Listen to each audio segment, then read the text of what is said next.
hindi talaga matatapos at mararatify yan. So parang ba't pa tayo maghihirap na yun at nagpupuyat? As you can see, we're all very tired. Senate urges Malacañang not to call for a special joint session to tackle the 2019 proposed national budget. Malacañang calls on the lower house to respect President Rodrigo Duterte's prerogative amid calls for Budget Secretary Benjamin Diokno's resignation over budget insertion allegations. And the Armed Forces of the Philippines is on heightened alert for possible attacks during the anniversary of the Communist Party of the Philippines. Good evening. Some senators believe it is still impossible to pass the proposed 2019 national budget this year, even if President Rodrigo Duterte calls for a special joint session in Congress. Let's find out why from Villamor-Camara. The Senate resumed its deliberations today on the government's proposed 2019 national budget.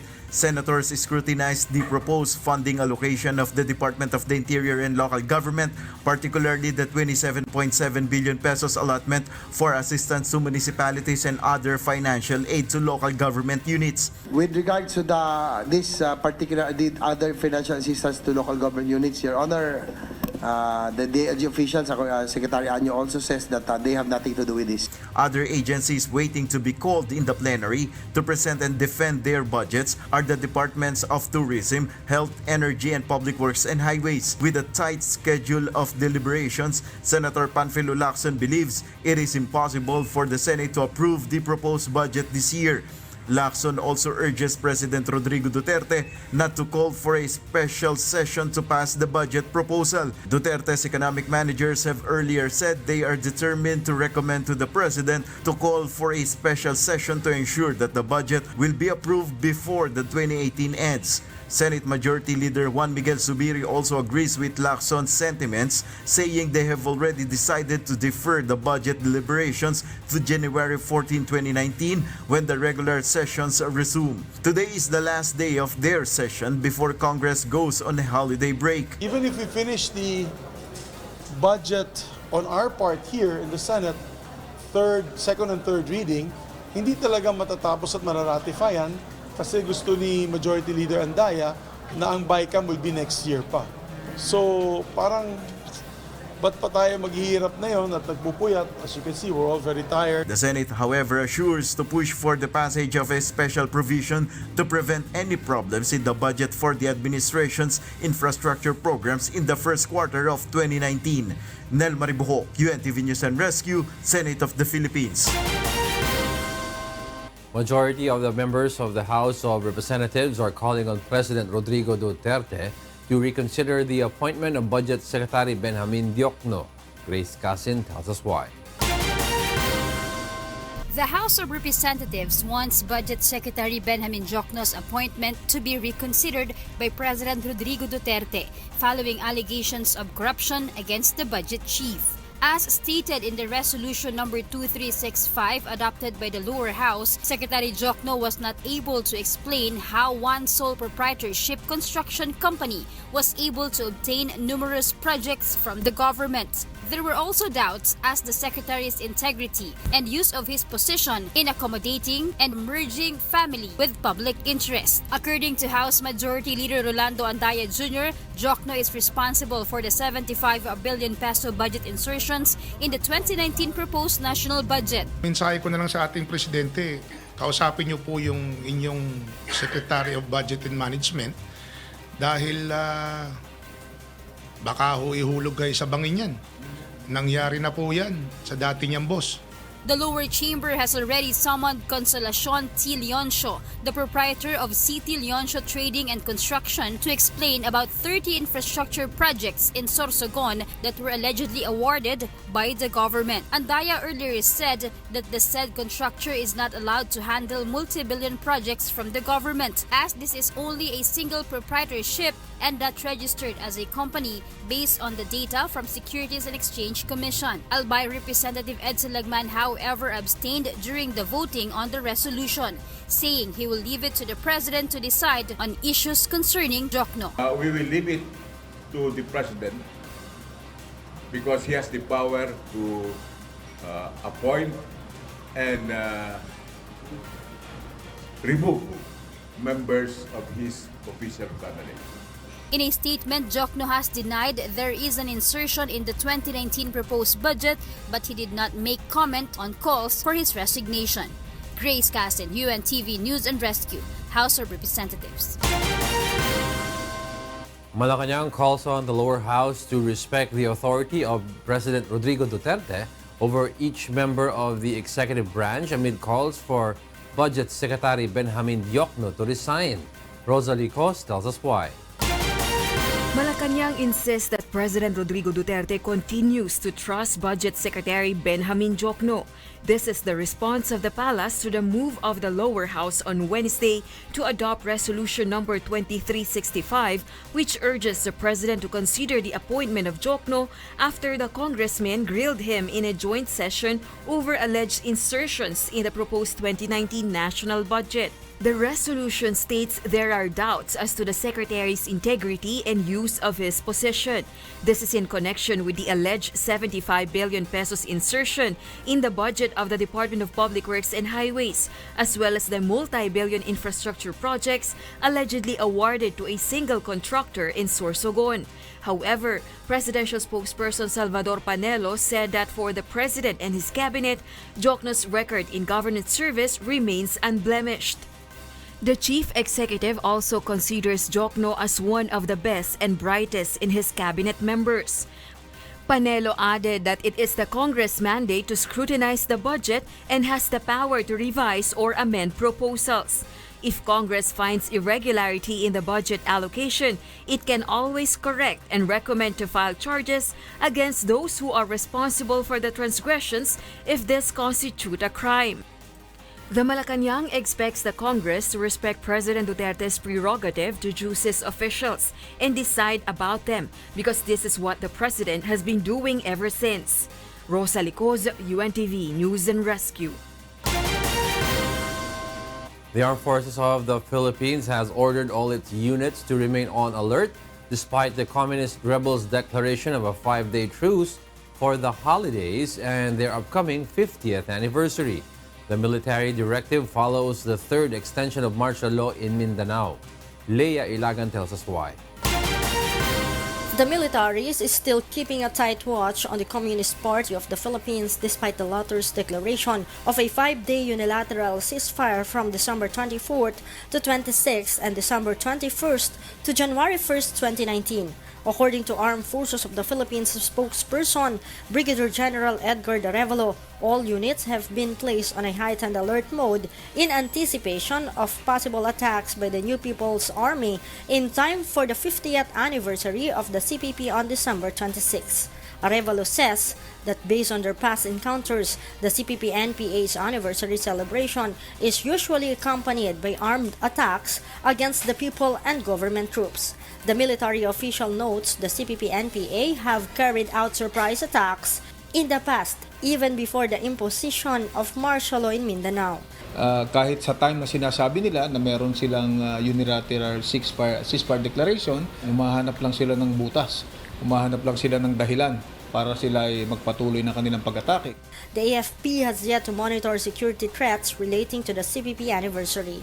However, military and police units, especially in NPA-infested areas, have been directed not to let their guards down to prevent any atrocities. Lalong maging maingat sa kanilang gawain sapagkat alam naman natin, umaatake sila sa mga pagkakataon na hindi inaasahan. The AFP has yet to augment their ground forces following the rejection of the rebels' declaration of holiday truce this year. Subalit hindi natin iaalis na in the future, should there be a need for us to make any movements, hindi natin ito isa sa isang tabi ang posibilidad na ito. Leia Ilagan, UNTV, News and Rescue, Camp Aguinaldo. Several progressive groups in Davao and Butuan cities slammed the third extension of martial law in Mindanao. They believe that imposing military rule is not the solution to the problem of terrorism, poverty, and other issues facing the region. Joan Nano will tell us why. Some progressive groups in Mindanao have denounced the move of the Congress to approve the request of President Rodrigo Duterte to extend the implementation of martial law in the region for the third time. According to Carlo Olalo of Kilusang Mayo Uno Southern Mindanao Chapter, extending martial law will not stop atrocities but will only further embolden state forces to suppress and oppress the masses. Olalo says that in Compostela Valley alone, there are more than 100 cases of political killings since the martial law was implemented in May 2017. Olalo believes that imposing military rule will not help in addressing security threats in Mindanao. Ang kining martial law sa Mindanao, dili para sa pagdepensa sa security sa katawhang Pilipino, kundi mas gipundar kini kay tungod gustong protektahan ang mga agreements na mosulod diri sa Mindanao, ilabi na nga adunay build program ni Presidente Rodrigo Duterte nga gipunduhan sa Chinese government. The KMU Southern Mindanao chapter also claims that implementing martial law in Mindanao is Duterte's way of putting his plans into gradual actions, such as his proposal to shift into a federal form of government. JRI Pag of Karapatan Southern Mindanao also claims that cases of human rights violation in the region have soared since the imposition of martial law. IPAG also slams the move to close down community schools for Lumads, especially in Talaingod, Davao del Norte. Ang pinaka-recent case na hinahawakan namin ngayon ay yung mismong pagpapalayas at pagpapasara, pansang pagpapasara ng mga Lumad school sa Talaingod. No? In fact, ito yung mismong mga pinaka-common narratives sa mga Lumad at mga peasant na talagang nagkakapo sa kanilang mga komunidad na wala silang karapatan dahil merong martial law declaration sa islang Mindanao. While a representative of the group Piston Caraga fears that the government will only use martial law to silence its critics. I-critic sa mga progresibo, dili gusto ang rehimeng Duterte niini. Suko siya niini. Ang unsa man nga i-critic nimo sa rehimeng Duterte, unsa ba di gusto ipasabot? Ang gusto ba di ipasabot nga ang tanan niyang ginahimo, ang tanan niyang ginaplano, sakto? Pasalamat man siya adunay mga kritiko. The left-leaning groups believe that martial law is not the answer to the growing security problems in Mindanao and that the president should just focus on addressing the country's pressing problems such as providing quality education, high unemployment rate, and food sufficiency. Joanano, UNTV News and Rescue, Philippines. A restaurant in Quezon City offering their version of feel-good food is currently making waves on social media. Here's why from Monokson.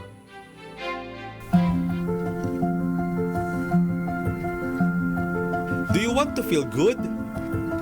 A restaurant in Maginhawa Street in Quezon City called Van Gogh is Bipolar is currently trending on social media for the good vibes it offers to its customers.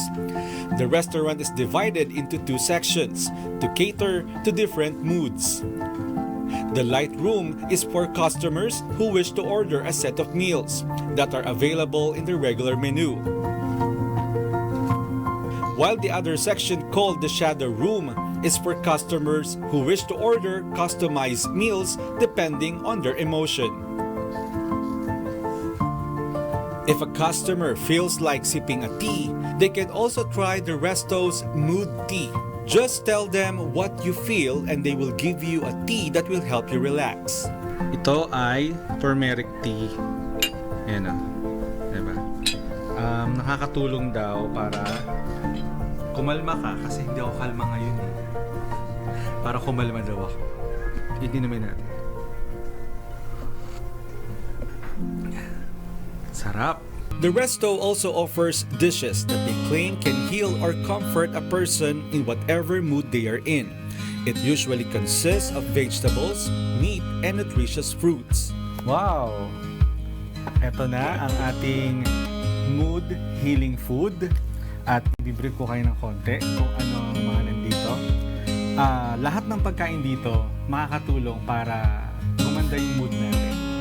Dito sa Van Gogh is Bipolar, lahat ng inihahain nilang pagkain ay para sa ikabubuti ng ating sarili, yung ating mood, mapaganda yung ating kalagayan, yung ating nutrition, at yung ating nararamdaman. So yung chicken, bakit nga chicken? Yung chicken daw kasi ay nakakatanggal ng stress. Yun namang pineapple at maanghang, nakakatanggal din ng stress yon. At itong ating mountain black black rice ay pampasaya.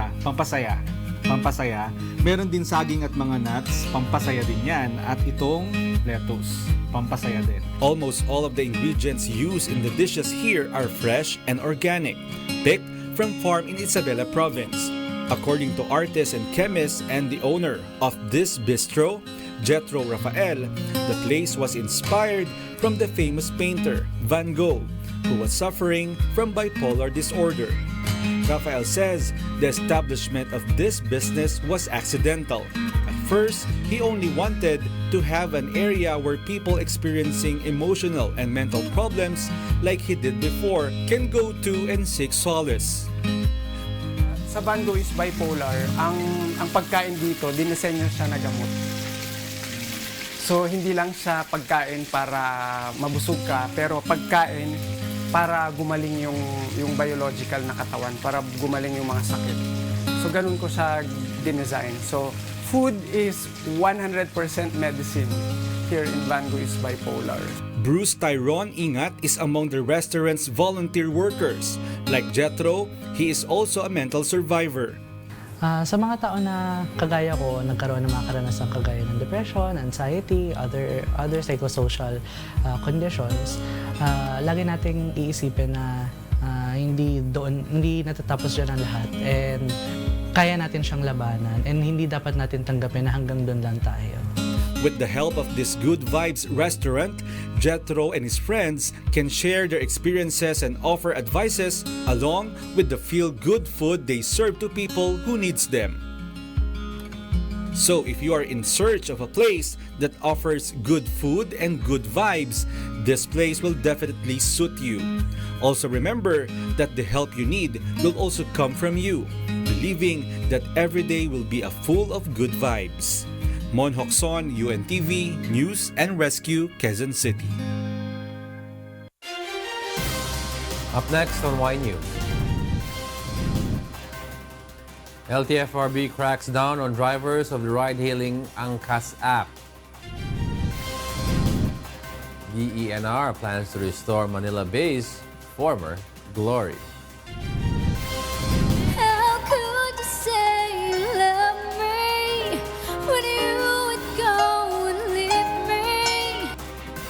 And Camp Pop Cesara's second batch of Discoveries battle in elimination round of Discovery Season 2, The Singer and the Song.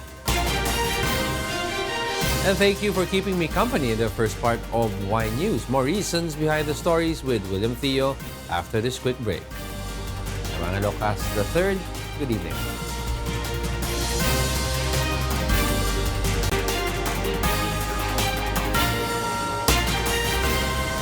Welcome back to Y News. We pick up to where Angelo Castro III left off.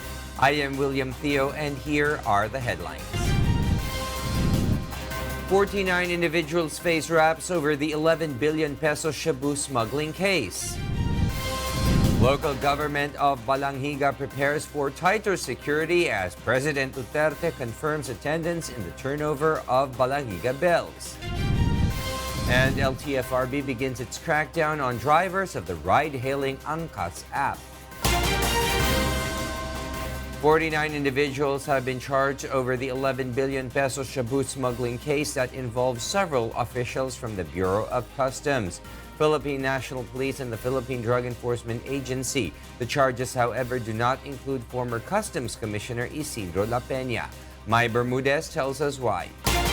The Philippine Drug Enforcement Agency has filed charges against 49 individuals involved in the billion-peso Shabu shipment concealed inside 4 magnetic lifters that slipped customs screening in August. Former Customs Commissioner Isidro La Peña, however, was not among the respondents because according to PDEA, there wasn't any strong evidence to prove La Peña's direct involvement in the transactions. We haven't seen any evidence that will link directly si former Commissioner La Peña sa mga kaso. And that is why he was not included in the filing of the case. Well, after this, we will provide copies to the Presidential Anti-Corrupt Commission, maybe an ombudsman and I think they have more authority to file administrative cases if there is. Among the main respondents in the complaint are some officials of PIDEA, the Bureau of Customs, and the Philippine National Police, to include former Senior Superintendent Eduardo Asierto, former PIDEA Deputy Director General for Administration Ismael Gonzalez Fajardo, former Customs Intelligence Agent Jimmy Guban, Police Inspector Lito Pirote, and Joseph De Mayuga for alleged conspiracy and negligence in handling the said shipment. PIDEA noted that they included Guban in the case despite him being under the state's witness protection program. We actually consider him as a principal person of interest or suspect. So I don't think we'll recommend his inclusion in the WPP. In a text message, Justice Secretary Menardo Guevara assured to get into the root of the matter. The case stemmed from the inquiry conducted by both houses of Congress, which revealed names of personalities including some Chinese nationals, corporate entities, and high-ranking PIDEA officials allegedly involved in the said illegal transaction. A total of 355 kilograms of shabu were discovered on August 7, 2018 at the Manila International Container Port. A day after, a similar shipment estimated at 1,618 kilograms of illegal drugs valued at 11 billion pesos were discovered concealed in 4 magnetic lifters inside an abandoned warehouse in Barangay F. Reyes, General Mariano Alvarez, Cavite. The series of operations yielded the biggest illegal drugs haul in the country to date. My Bermudez, UNTV News and Rescue, Manila. Meanwhile, the local government of Balanghiga in eastern Samar implements tighter security as they prepare for the return of the church bells on Saturday. Rosalie Cos tells us why. After skipping the arrival and handover ceremony of the historic Balanghiga bells in Villamor Air Base last Tuesday, President Rodrigo Duterte finally decided to attend the formal turnover of the bells to the people of Balanghiga in eastern Samar on Saturday. In a statement released Thursday, presidential spokesperson Salvador Panelo said the president's change of mind was due to the persistent request from the locals of the town of Balanghiga, where the historical artifacts were originally installed. Meanwhile, the program is all set for the return of the bells to their hometown in Balanghiga. Based on the local government's historical accounts, the 2 bells which were confined in the U.S. are now 155 years old, while the 3rd bell from South Korea is already 129 years old. Residents couldn't contain their excitement, noting that the bells had been away from the town for more than a century. Nagpapasalamat kami, pinulig, kunin uman nga ang mga kinkuan ng mga kasaysayan. Ito kay mga kuan din di pa nga ni kamit mga tao, siyempre ang mga kaunahan pa. Pero ang mga restorya, dako itamon pagpasalamat. Kanhin uman niya nagbulig haamon niya, mahibalik ito. According to Serafin Lentoy Tibaco, the parish priest assigned in Balanghiga, the formal turnover will be held inside the Church of San Lorenzo de Martir, the bell's original house before they were taken by the U.S. soldiers in 1901. In the evening of Saturday, the bells will be on display outside of the church for public viewing and photo opportunity. For the meantime, pag-abot itong bells, ani-anay itong formal ceremony, may natong platform, maging aayad yan na. Ngan after, ibubutang iya dito itong landscaping para itong display. Then after itong display, mag-restorya pa itong local government, itong simbahan, kung ano itong mga plano para itong formal nga pagbutang ditohan bill free. Aniya na Anvil Tower. Kundiin kinuha ini nga mga Balanghiga bells. A short program after the turnover ceremony will be held at the Municipal Gymnasium to give thanks to the people who have been instrumental for the return of the bells. Security measures are now in place in and around Balanghiga town as President Duterte is expected to grace the occasion.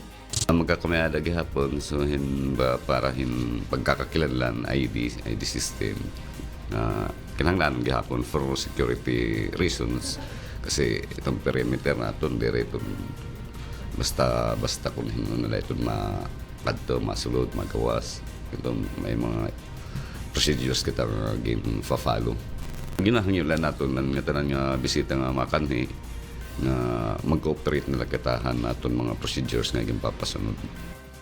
The local government, meanwhile, vows to provide support, even financial assistance for the maintenance of the bells.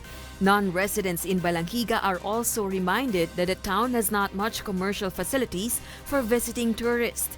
Mayor Grasa advises arriving visitors and tourists, however, to ask local residents for short-term accommodation while they join the festivities.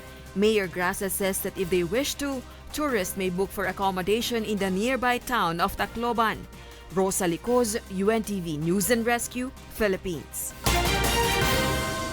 President Rodrigo Duterte insisted that the credit of the return of the bells does not belong to any government official but because of the exerted effort of the Filipino people. He made the statement when he attended the unveiling of marker of Las Piñas Drug Rehabilitation Center and birthday celebration of former Senator Manny Villar in Las Piñas City this evening. However, the president also said he will not attend the mass to be held by the Catholic Church on Saturday during the turnover ceremony of the historic bells in Balanghiga, Eastern Samar on December 15, Saturday. Now, let me be very clear on this. Here and now, the credit of the return of the Balanghiga does not belong to any worker or officials of government. The return of the bells were upon the demand of the Filipino people. Nobody should ever claim success for that. In other news, the Land Transportation Franchising and Regulatory Board has apprehended several angkas riders who still operate today, despite the temporary restraining order of the Supreme Court to stop their operation. Joan Nano tells us why. Angkas rider John Korea did not go out today to service passengers for fear of possible apprehension and impounding of his motorcycle. This was after the Land Transportation Franchising and Regulatory Board issued a resolution ordering all traffic law enforcement agencies to apprehend angkas riders who will still ply on the roads. Jong is now worrying over how he will sustain his family expenses since angkas is his only source of income. Dito lang po talaga ako umaasa. May mga anak din po ako, isang kolehiyo at isang high school. Isa pa, hinuhulugan ko pa rin po yung aking motor, na which is 2 months pa lang po siya. Ang bubunuin ko is 2 years po. At ito nga, malungkot talagang pinatigil kami ng... Jong is an angkas rider for more than a year now. He said this is far better and more convenient compared to his previous job as a courier. Sa dati kong trabaho, minimum, talagang 8 oras lang siya, between 8 to 5. And then, syempre, may mga susundin ka mga, may mga boss ka. Unlike dito sa angkas, hawak mo yung sarili mong oras. Bukod doon, anytime pwede kang bumiyahe. And then, yung kita mo talaga, hindi bababa sa 1.5 kung full-timer ka. Jong is among the 25,000 angkas riders who will lose their jobs once the Supreme Court totally stopped their operations. Earlier today, the traffic law enforcers of the Land Transportation Franchising and Regulatory Board apprehended several angkas riders. The LTFRB flagged some motorcycle riders and discovered they were from angkas service. Some apprehended riders covered the name angkas on their helmets with the use of electrical tape. Pero ayan po yung dati ko pong helmet, sir. Some connived with their passengers and instructed them to pretend as their relatives. Kamag-anak po ba talaga kayo? Some angkas riders argued that they are not aware that their operation is suspended. Motorcycle units of apprehended angkas riders were impounded by the LTFRB and riders were issued violation tickets. Under the LTFRB Joint Administrative Order 2014-01, apprehended Coloro motorcycles will be impounded for 3 months and will be penalized with 6,000 pesos. Angkas management is still hoping that the Supreme Court will rule in favor of their operation and promise to do all efforts to legitimize their riders. Joan Nano, UNTV News and Rescue, Pasig City. Meanwhile, the Department of Environment and Natural Resources admits it is facing a Herculean task of preparing a draft to master plan for the rehabilitation of the Manila Bay. Ray Palayo tells us why. The Department of Environment and Natural Resources is not giving up the plan to restore the Manila Bay into its former beauty. Environment Secretary Roy Simatu says he already directed the Manila Bay Coordinating Council to draft a master plan for the rehabilitation efforts of the historic bay known for its beautiful sunsets. But si Mato admits it will be a Herculean task as many establishments are already mushroomed around the bay, stretching from Metro Manila to nearby provinces like Bulacan and Cavite. Likewise, it is a big challenge to relocate all 300,000 families currently dwelling around Manila Bay. Joan Baldon, for example, is among the residents in Barangay Tangos, Navotas who was given a notice to relocate. Waves slam on his small house when it's high tide, but Joan seems unfazed by the risk, especially during the onset of a tropical storm. Loads of garbage are seen scattered by the bay, but the scene has become a regular sighting for Joan. Kasi malinis yung dagat, tsaka yung mga nakatira sa tabing dagat, safety sa pag may darating na masamang panahon. Residents, both adults and children who are used to wading and swimming in the bay are seem immune of the health risks that the obviously contaminated water can cause in their bodies. Yung pag-determine how clean is Manila Bay is the fecal coliform Kasi ito yung bacteria na nakaka-damage ng katawan ng tao habang nag-swim. Ito yung basis Aside from the solid waste, marami kang nakakitang plastic dyan, mga iba-iba pang mga garbage dyan. Pero pag nalinisin mo na yan, it does not mean na malinis na yung tubig. Nandyan yung coliform, kaya yan ang gusto natin alisin. The agency hopes that before the end of 2019, the quality of water in Manila Bay will somehow improve. Aside from the DENR, 15 other government agencies will join in to execute the rehabilitation plan of Manila Bay. Si Mato says he is determined to close all establishments violating environmental laws near and around Manila Bay, specifically those who dispose water waste directly to the bay. Ray Pilayo, UNTV News and Rescue, Navotas City. The Department of Health, or DOH, warns the public that frequent exposure to polluted air causes lung cancer and other diseases. The Department of Health, however, clarifies that the air quality in the Philippines has not yet reached the critical level.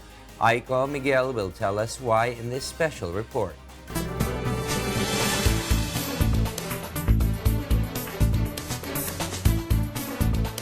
Traffic congestion in Metro Manila is a long-term problem due to the very large volume of vehicles. But the Department of Health, or DOH, is more alarmed of the ill effects of vehicle exhaust emissions. May pag-aaral yung mga local na mga oncologists natin dito sa Pilipinas at nakita nga nila na isa sa mga risk factors for developing lung cancer later on in life yung constant exposure sa pollution, lalo na yung mga sasakyan. According to DOH Undersecretary Eric Domingo, most of those who suffer from chronic respiratory illnesses and lung cancer are those who are frequent on roads. Halimbawa, o tricycle driver, syempre mas at risk sila dahil constant yung exposure nila to the toxic material sa pollution. Kaya talagang advice natin sa kanila na sana protektahan nila yung sarili nila. No? Isa nagano kami ng ubo, tapos sipon, isa nilalagrat din kami. Sa dami ba naman po ng mga sasakyan, di ba? Tapos ganito pa, isa yung usok ng sasakyan, sobra, ang itim. Mahina na nga mahirap din mausok. Lagi po ako nagmamas. Hindi po talaga ako bumabiyahe ng walang takip sa ilong. Iwas hawa ng sakit kasi may ubo ko. Saka yung usok di ko rin malalanghap kasi may ko, yung hika ba. The DOH, on the other hand, clarified that the air quality in the Philippines is not yet on a critical level. But if the people disregard this problem and will not act to help lessen pollution, the whole country will be filled with smog. A smog is a combination of smoke and fog with dust and dirt combined in the air. Yung sa Metro Manila, mataas kesa sa mga countryside. Hindi pa naman yung critical level katulad for example ng mga hangin sa India or sa China. Pero syempre pag may pollutants tayo at saka may chemical sa hangin, nagiging cause na rin siya syempre ng mga irritation, ng mga asthma. At yun nga, yung long term talaga yung mas kinatatakot natin. The Department of Environment and Natural Resources, or DENR, intensifies their monitoring on the air quality of the country. You will be surprised, no? Hindi ganoon kalaki yung naging damage sa ating air quality at happy to say na hindi naman siya yung nasa critical level, no? The DOH and DENR are in close coordination in guarding and monitoring the air quality in the country. Vehicle exhaust emissions contribute largely on the air pollution in the country, but factors adding to the pollution are burning of dried leaves and grass, cooking with the use of food, and smoking. The DOH reminds the public to protect oneself from polluted air. Pinapayuhan ng Department of Health ang ating mga kababayan na ugaliin ng magsuot ng mask, lalo na yung mga madalas expose sa usok at alikabok kagaya ng ating mga kasambahay na jeepney driver. May tamang paraan ng pagsusuot ng mask. Upang makaiwas o upang hindi ka makalanghap ng usok o alikabok, kailangan nasa labas yung color white at yung nasa loob, yung darker color, kadalasan yan ay color blue gaya nito o kaya color green. Tapos yung matigas na part, yun yung ilalagay mo sa tapat ng iyong ilong. Kapag naman ikaw ay may sakit at ayaw mong mahawa pa yung mga nakakasalamuha mo araw-araw o yung mga taong nakapaligid sa'yo, kailangan yung suot mo, yung nasa labas, yung darker color at ang nasa loob, yung color white. Gaya ko na mayroong sipon upang hindi mahawa yung mga nakapaligid sa akin, kailangan ang suot nito, nasa labas yung darker color. Aiko Miguel, UNTV News and Rescue, Quezon City. Another Wishcovery from Visayas region bids farewell from Wishcovery Season 2, The Singer and the Song. Leslie Longbowen tells us why.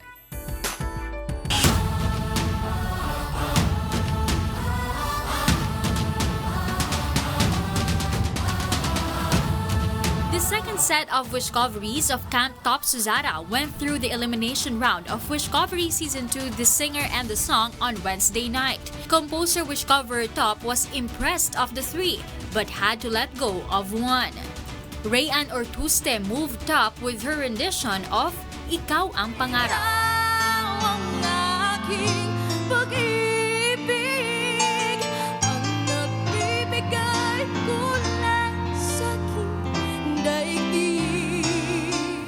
Galing. I like the way you sang your song.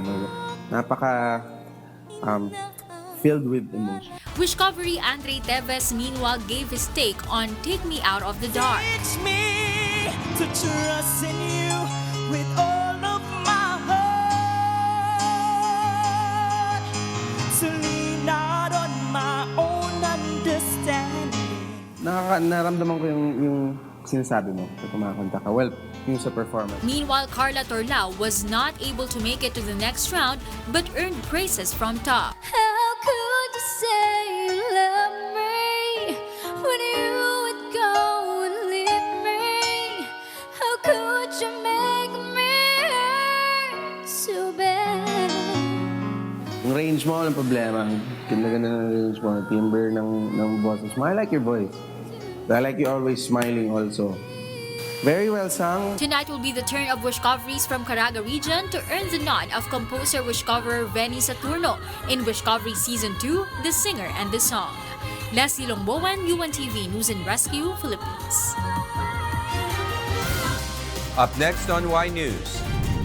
9 people killed and others were injured in a Turkish train crash in Ankara. Following this ballot, we now need to get on with the job of delivering Brexit for the British people and building a better future for this country. UK Prime Minister Theresa May vows to deliver on Brexit after surviving confidence vote. And a visually impaired Spanish surfer goes for a world title as she gets to compete in adaptive surfing championship. Y News will be right back after this quick break.